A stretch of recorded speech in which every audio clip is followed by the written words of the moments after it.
So, bila kita dah download dari Google Apps, kita akan dapatkan simbol untuk apps tu adalah Doolittle dan Crowd. Simbol dia macam ni.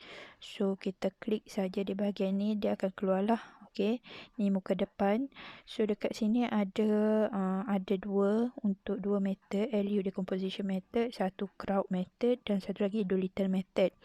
Dan dekat sini kita ada sediakan juga nota, example, video dan juga exercise. Untuk nota ni, so kita klik saja akan keluar nota basic untuk LU dan juga 4 steps yang diajar dalam silibus. Kemudian jika next, kita ada contoh bagaimana pemarkahan untuk Doolittle. Dan ini merupakan step-step yang diajar secara manual bagi pelajar.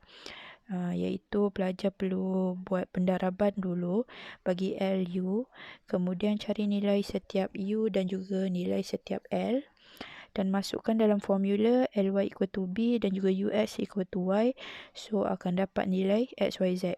Okay, ini untuk Doolittle. So for the next page, kita ada untuk Crowd.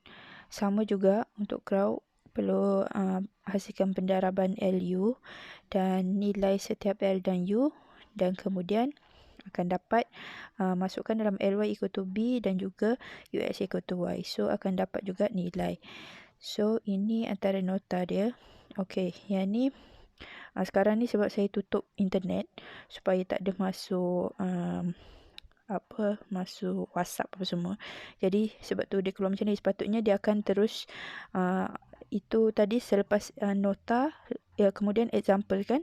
Selepas example tu dia akan keluar video. Sepatutnya video ni dia akan link terus pada YouTube. Cuma sekarang ni tak ada internet. Jadi dia jadi macam ni lah. Okay, tekan home, dia akan keluar balik page yang pertama. Dan juga kat sini kami ada sediakan beberapa exercise. Okay, ini basic.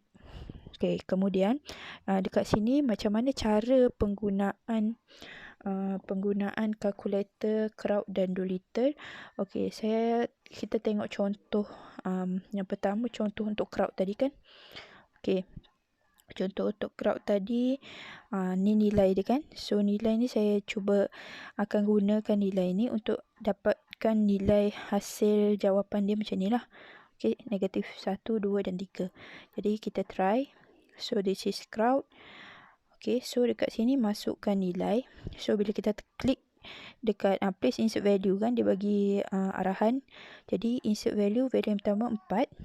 Value yang kedua ialah negatif 2. Value yang seterusnya ialah 3, 1. Ini basic yang pelajar perlu tahulah macam mana nak masukkan nilai. Dia kena pandai tengoklah koefisien bagi setiap unknown, iaitu nilai koefisien bagi X dan Y, X, Y dan Z. Kalau guna ABC pun soalan tu pelajar harus tahulah macam mana dia nak masukkan. Kemudian Z adalah 2 dan seterusnya adalah 5. So bila dah masukkan nilai, dia bagi lagi arahan klik button to find answer. So klik step yang pertama ni. Step yang pertama ni akan keluarkan nilai A, X equal to B. Yang ni pelajar harus tahu dan pelajar tulis step ini, pelajar akan dapat markah. Okay. Jadi seterusnya step yang kedua, A equal to LU.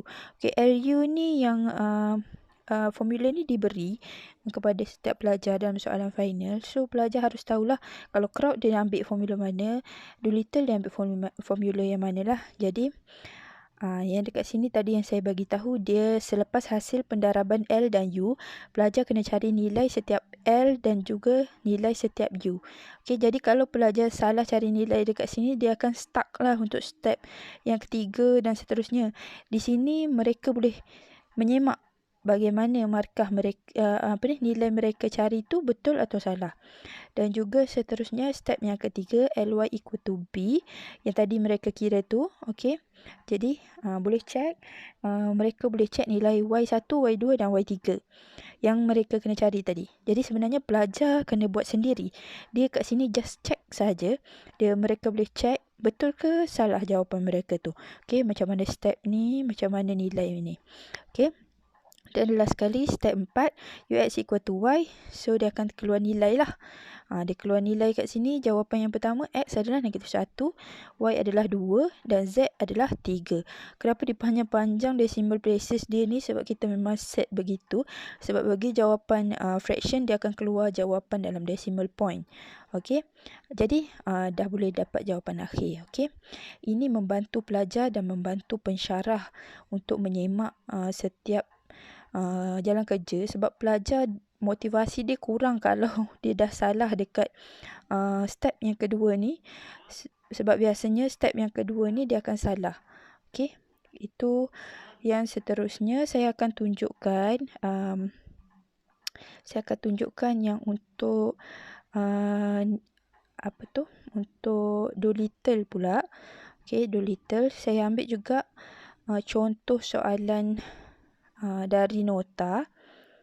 Okey, -2, sini -1, sini 6, sini 4, X ialah 4, Y adalah kosong, dia tak ada Y, dan Z adalah -1. Pelajar biasanya silap kat sini lah, dia akan masukkan nilai. Sebenarnya nilai kat situ sepatutnya tak ada lah. -1, -1, Z1, dan juga sini 1. Okey, ni sama juga, klik button to find answer. So, klik step 1, dia akan keluar jawapan. Step 2, okey, dia akan keluar. Step 3,